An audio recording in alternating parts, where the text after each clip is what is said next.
Hey, what's up, everybody? On up West Side. I'm gonna go down Westend.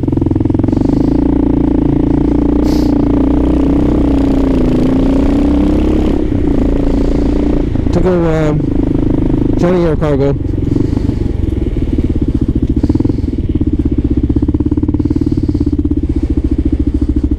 A little cold tonight.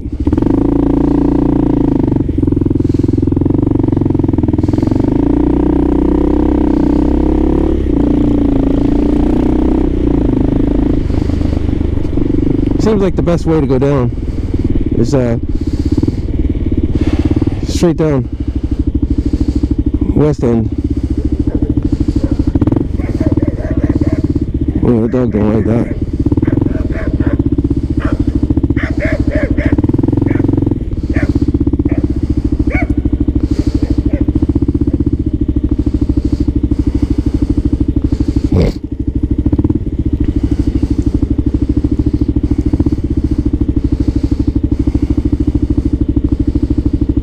That dog don't like that at all. He's waiting.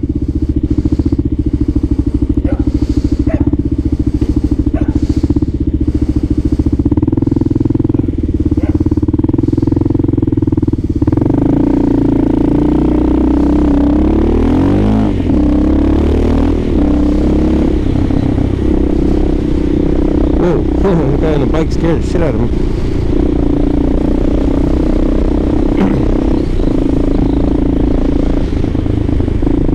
This Westend is so clear. It's just boring to video, but it's very clear.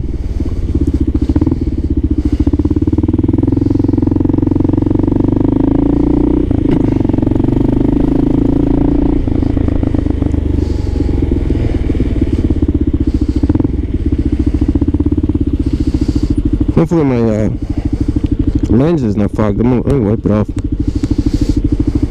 The other day my lens got all foggy.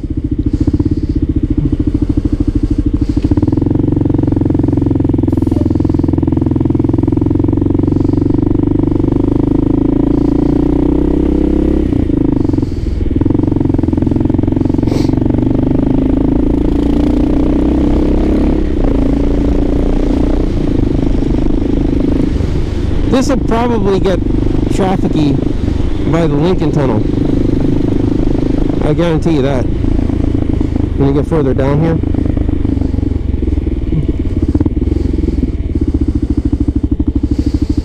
So I go to, I have a condo in Philippines that I stay at, you know, ever since the pandemic I haven't been there because there's a whole quarantine thing that goes on.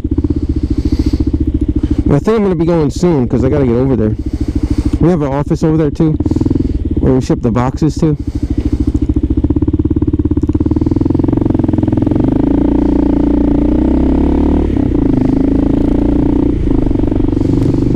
Wow, this thing is like fogging up on me.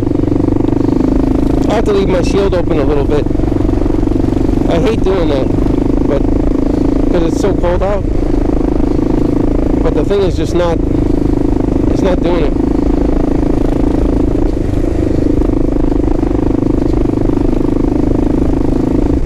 It's not keeping itself clean. Oh, but it's starting to fog at the top.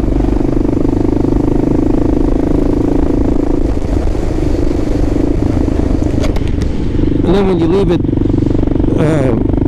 open, it starts to fog. It starts to get unclear because of the space between. Those pin lock inserts don't last very long, actually, to be honest.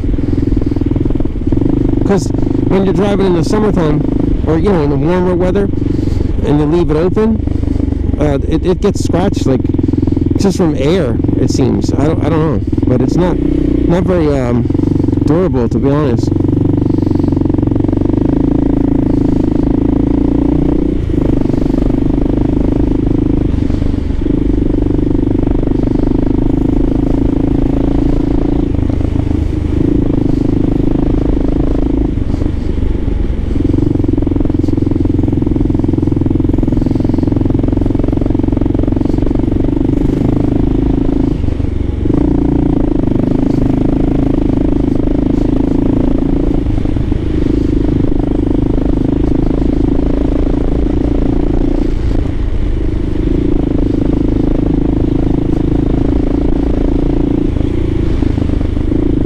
Yeah, this way going down Westend is not bad though.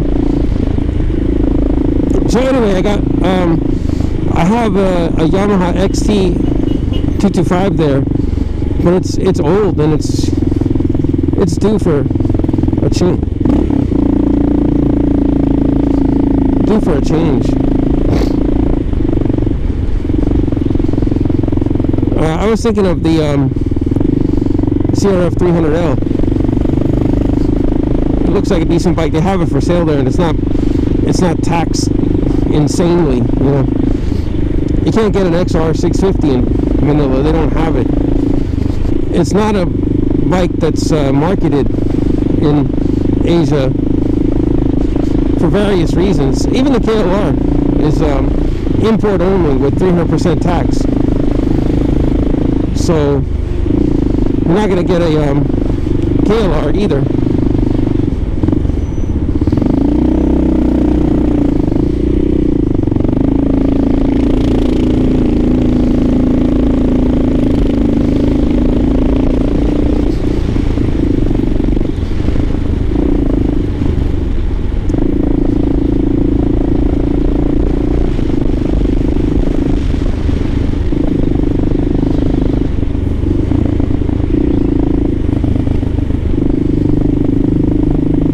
KLR would be really nice in the Philippines, but a bit heavy for the roads because they repave there and they leave like a nasty dip on the side. And if you were to get like if you were to go into that dip, you'd be hurting on a KLR. You need something that you can flat foot on. So I think the CRF 300 will be better. KLR is a tall bike to be trying to handle at those drainage ditches on the side, but the KLR would be really nice for long trips in Philippines. I mean, I would absolutely love the KLR there for those long 6-hour rides down to the beach and stuff from Manila. The KLR, you could carry a lot of gear. It'd be super fun.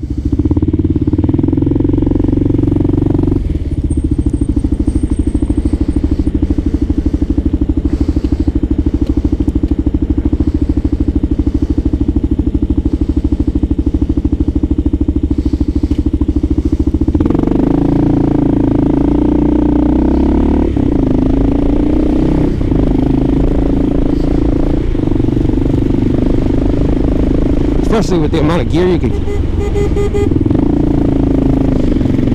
carry. Damn, that guy was about to pull out. I was like, whoa, what are you doing, dude? Look at these people, man. What are you doing? That guy on the bike made the wise decision. You don't want a guy on a KLR with a big box coming at you, and you're gonna just trust that he can stop. That was a wise choice. I would have made the same choice. You don't want to gamble, because someone coming at you with a KLR and you're on a bike, it's just going to run right over you.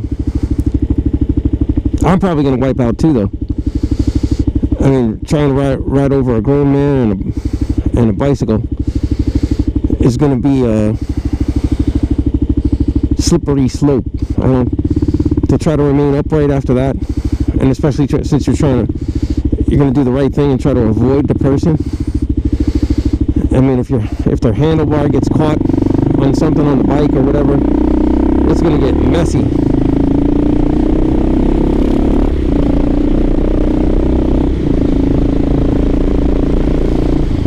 So I'm just going to look for a street going south, and then like this one, 7th Ave, and then I'll cut across 14th Street. That's probably my best bet.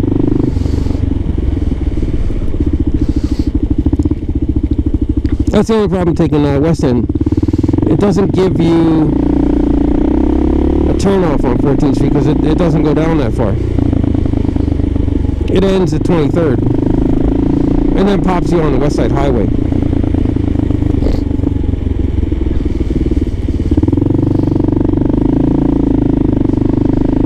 So yeah, I'm looking at the CRF300L. I've seen videos on it. I mean, I don't think I'll be disappointed with it. It has a 6 gear, and KLR is a really beefy bike for Philippines, which I couldn't even afford to import that into Philippines because I'm not retired and I don't live there permanently. So having a carbureted bike there has been difficult, to say the least. I'm going to have an extra carburetor.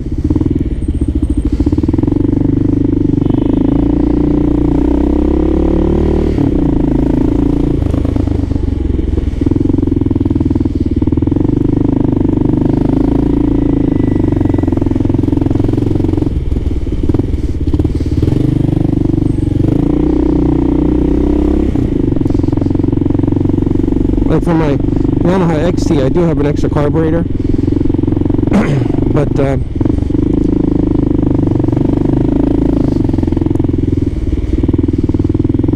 says 14. Oh yeah, 14's right here. I almost missed it.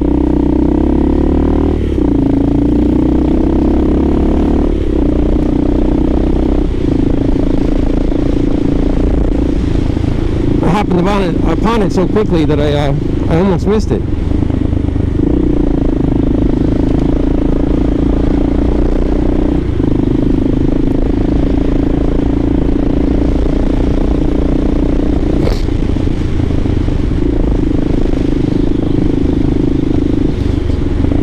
So yeah, I got a question from another rider that was asking about what tires I use, and I replied to him that I use Kenda K761s. The Kenda K761 tire I found to be really good in winter, very predictable.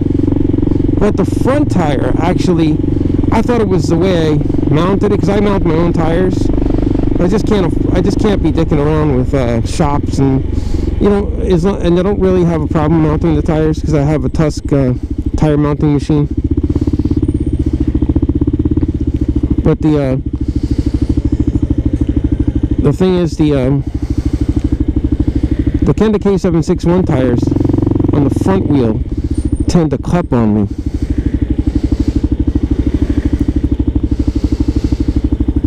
I don't really know why, but they cup on me.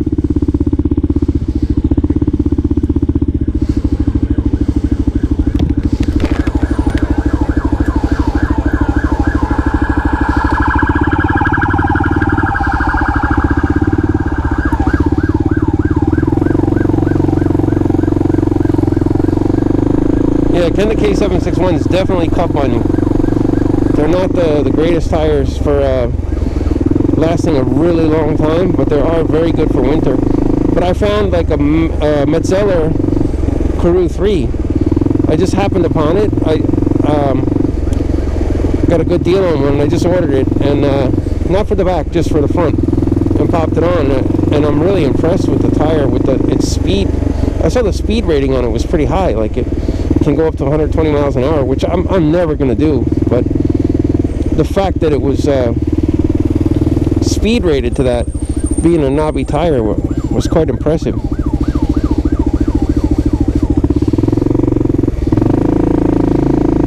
And the Metzeler tire does not disappoint, man. It's just like, it's knobby, but it's got a good compound. Like, I don't feel it breaking loose on me in rainy weather, because that was one thing I liked about the Kenda K761. A very good tire in adverse weather. I mean, I've even driven that in slushy roads, and taking it easy. I was not able to spike the tires, but these Metzeler look like you can spike them, you can stud them. They got enough meat in them to stud them up.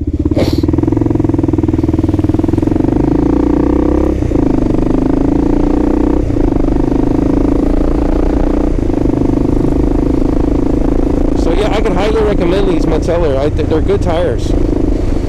And then I would just run the Kenda K761 on the rear, because they're cheap enough, and they work fine, and they don't break loose in the bad weather. So I've tested them out. I just find them to be not Like, they don't get this terribly cupped, but they do cup on the front. Never had any problem with the back. And it usually, and you know what? People will probably say something to me about that, though.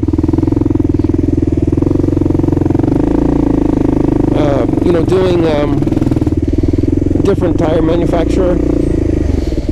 Somebody's definitely going to have something to say about that, because generally you don't want to do that. But I did not find any problem with the rake and trail on the bike or anything like that. I mean, it's not a sport bike, so KLR, you could mix up tires. I don't think you would want to do that on a sport bike.